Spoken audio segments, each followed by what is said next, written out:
Have you ever wondered what it takes for a good person, someone kind, compassionate, and ethical, to commit acts of cruelty or even become a monster? Imagine someone you admire, someone you trust, transforming into someone you barely recognize.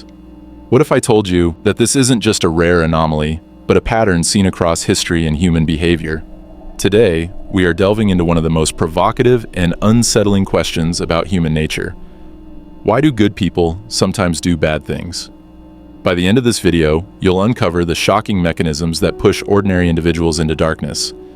More importantly, we will uncover how to recognize and resist these forces, with the last insight being the most critical and empowering of them all. This journey takes us deep into the psychological experiments, historical events, and philosophical reflections that expose the thin line separating good from evil. This is not just a story of others, it's a mirror that forces us to look inward and ask, what would I do in their place? Could I too be swayed by these forces? Stay with me, because what you'll discover today could fundamentally change the way you see the world and yourself. The Lucifer Effect is a concept popularized by the psychologist Philip Zimbardo, who conducted the infamous Stanford Prison Experiment. What he revealed was profoundly unsettling. The environment we are placed in, the roles we adopt, and the authority we obey can twist even the most virtuous individuals into perpetrators of harm. Think about it. History is filled with examples of ordinary people who committed extraordinary atrocities. The guards in Nazi concentration camps, the soldiers who carried out ethnic cleansing, or even the bystanders who stood silent as horrors unfolded. All of these individuals were not born evil. They were, in many cases, regular people swept up in circumstances that unleashed the darkest parts of human nature. Why does this happen? The answer lies in a combination of psychological and social forces that shape behavior. First, there is the power of authority. Psychologist Stanley Milgram's obedience experiments in the 1960s showed that people would go to extreme lengths, even inflicting pain on others, when instructed by an authority figure.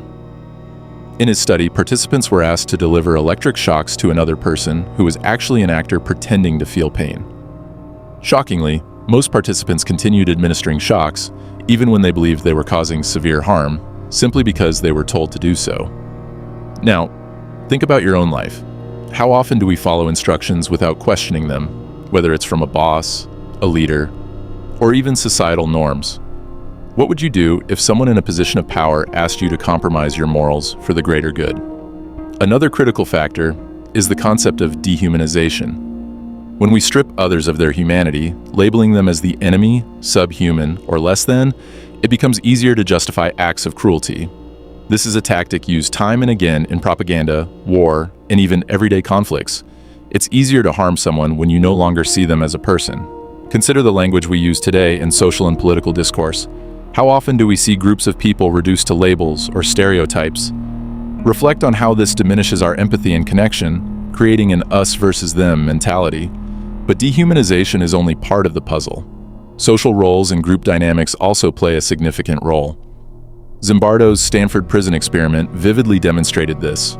College students were randomly assigned to be either guards or prisoners in a simulated prison environment.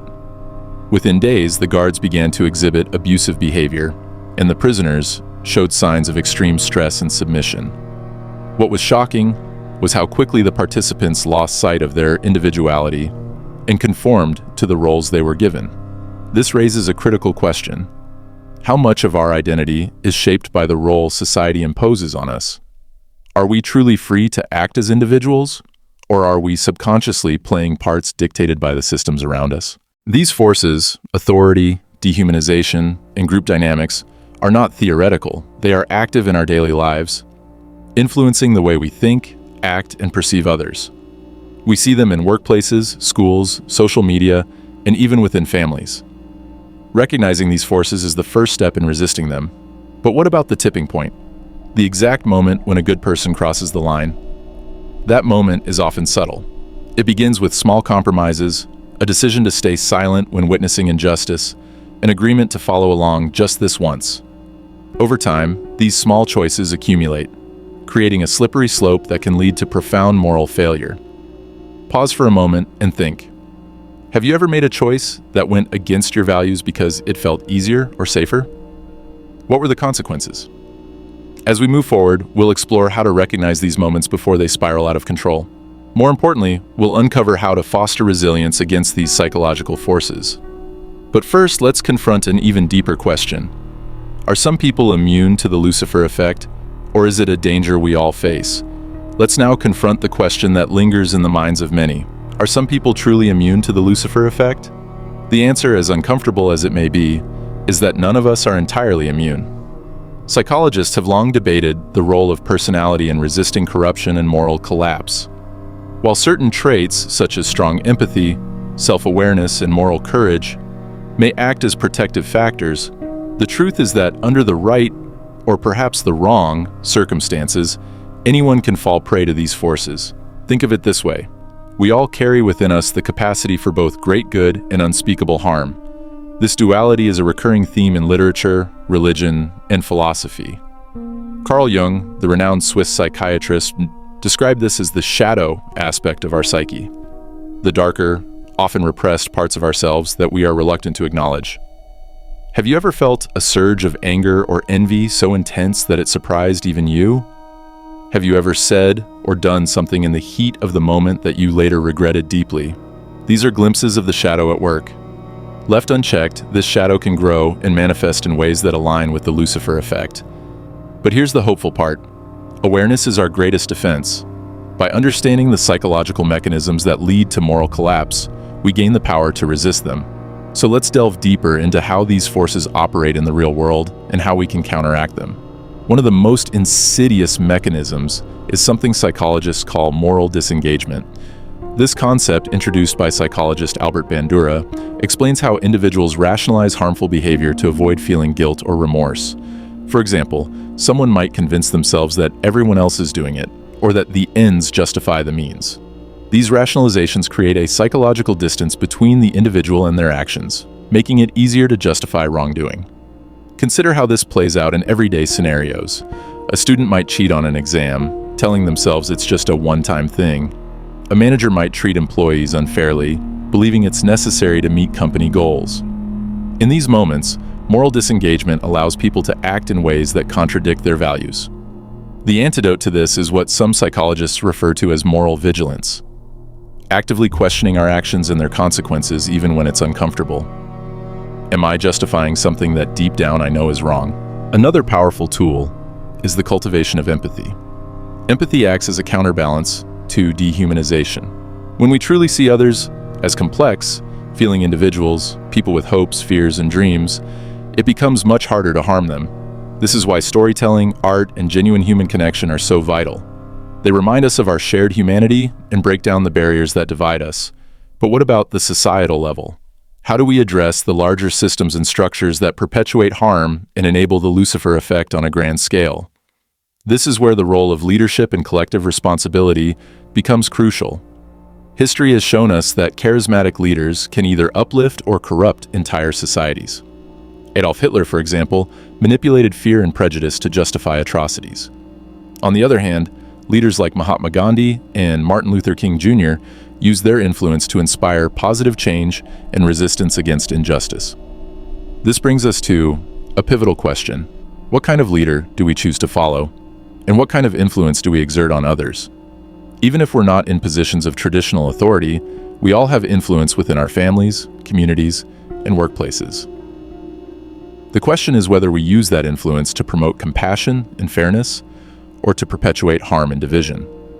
As we examine these forces, authority, moral disengagement, dehumanization, and leadership, it's clear that the battle between good and evil is not just external. It's an internal struggle that each of us faces daily. But here's the empowering truth. Just as circumstances can lead people astray, they can also guide us toward extraordinary acts of kindness, courage, and integrity. The same mechanisms that create monsters can also create heroes. So how do we ensure we stay on the path of good? How do we cultivate the strength to resist the pull of the Lucifer effect when it arises? The answers lie ahead in the next section, where we'll uncover practical strategies for recognizing and resisting the forces that lead to moral failure. Remember, the final insight we'll explore is the most transformative of all, a realization that could change not only the way you see others, but also how you see yourself. To resist the forces that can lead us astray, We must first understand that awareness alone is not enough. While recognizing the psychological mechanisms of the Lucifer Effect is a crucial step, we need actionable strategies to counteract their influence. Let's explore these strategies, beginning with the concept of moral courage. Moral courage is the ability to act ethically and stand up for what is right, even in the face of fear, opposition, or personal loss. It's what drives someone to speak out against injustice, to protect the vulnerable, or to admit a mistake when it would be easier to stay silent. But moral courage is not something we are born with.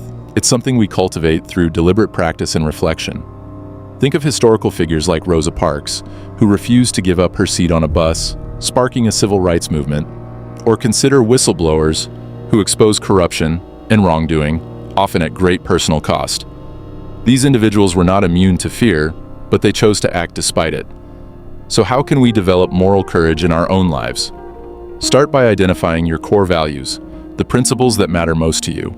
These might include honesty, compassion, fairness, or accountability. Reflect on times when you faced moral dilemmas.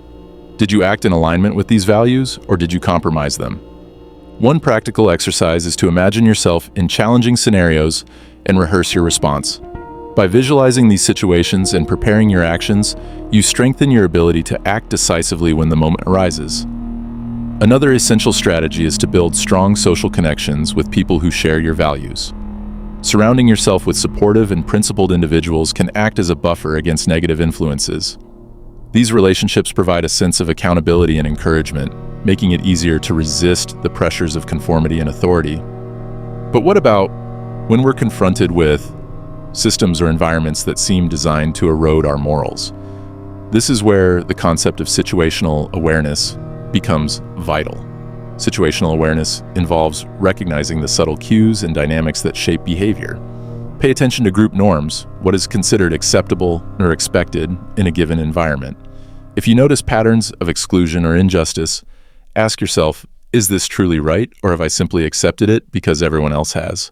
In addition, consider the role of small actions in creating change. Often, we feel powerless in the face of systemic issues, but even small acts of resistance can make a difference. Think of the ripple effect, how one person's decision to act with integrity can inspire others to do the same. In the workplace, speaking up against unethical practices might seem risky, but it can encourage others to voice their concerns as well. Similarly, choosing kindness and understanding in everyday interactions can challenge the culture of dehumanization that often permeates society.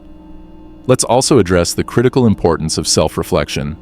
The philosopher Socrates famously said, "The unexamined life is not worth living." Self-reflection allows us to identify our biases, acknowledge our mistakes, and grow from them. It's not about perfection, but about progress, becoming a little better, a little more aware with each passing day. Make it a habit to regularly ask yourself questions like, what motivated my actions today? Did I treat others with respect and empathy? Were there moments when I stayed silent when I should have spoken up? But what about the ultimate question? Can the Lucifer Effect ever be completely neutralized? While the answer may depend on individual and societal factors, the key lies in fostering what psychologist Philip Zimbardo calls a heroic imagination. The heroic imagination is the mindset that allows ordinary people to take extraordinary actions in the face of moral challenges. It's the belief that you too can make a difference, that heroism is not reserved for the exceptional, but is accessible to all of us. To cultivate this mindset, start by looking for opportunities to practice small acts of heroism. These might include standing up for someone being treated unfairly, volunteering to help those in need, or simply choosing kindness over indifference in your daily interactions. It's also helpful to study the lives of those who have exemplified heroism, from historical figures to modern-day changemakers. Their stories remind us that courage and compassion are within our reach. At this point, you might be wondering, what is the most powerful insight of all? What final realization can truly transform the way we see ourselves and the world? That answer lies in understanding the profound interconnectedness of humanity. The line between good and evil does not run between groups of people or nations. It runs through every human heart. As Alexander Solzhenitsyn once wrote, "The battle line between good and evil runs through the heart of every man." This realization is both humbling and empowering. It reminds us that we are all capable of both harm and healing, but it also gives us the agency to choose. Every moment presents a new opportunity to act with integrity, to resist the pull of darkness, and to contribute to a world rooted in compassion and justice. Stay with me, because in the final part, we'll dive even deeper into how these ideas can be applied to your own life. Together, we'll uncover practical steps to not only resist the Lucifer effect, but to become a force for good in a world that desperately needs it. At this point, we've uncovered the psychological mechanisms that can turn good people toward darkness: authority, moral disengagement, dehumanization, and the influence of group dynamics. We've explored how awareness, moral courage, empathy, and self-reflection serve as defenses against these forces. Now, let's focus on what you can do, starting today, to become not just resilient, but a source of light in challenging circumstances. The first step is to recognize your influence, no matter how small or insignificant your role may seem. You have the power to shape the environment around you. In every interaction, you contribute to the norms and values that guide others.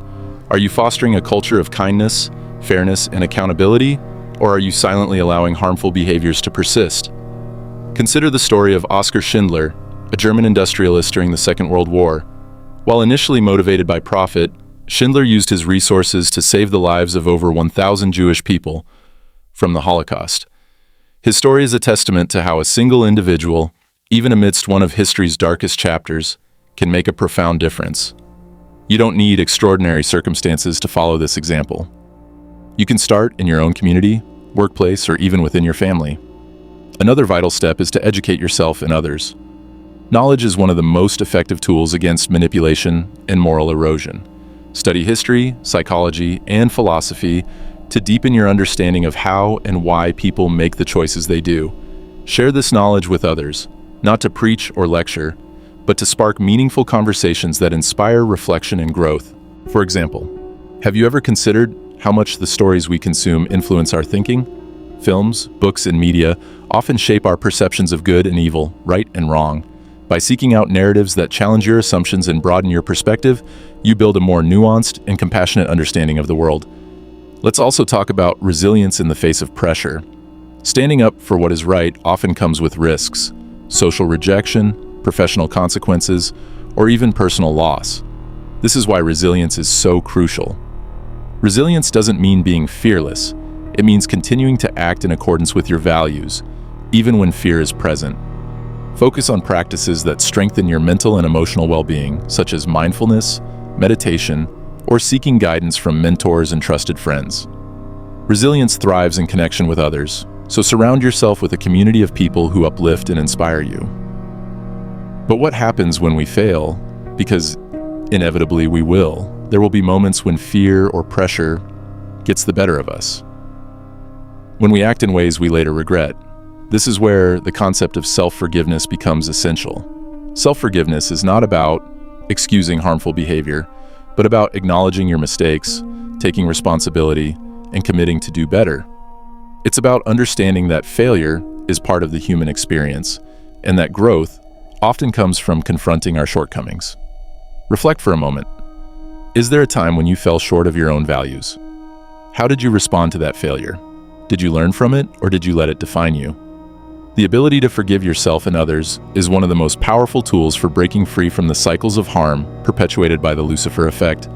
It allows you to move forward with clarity and purpose, strengthening your resolve to be a force for good in the world. Remember, the battle between light and darkness is not just out there, it's within each of us. But by cultivating moral courage, empathy, and self-awareness, we can tip the scales in favor of the light. Every act of kindness, every moment of courage, every choice to stand up for what is right, these ripple outward, inspiring others and chipping away at the darkness.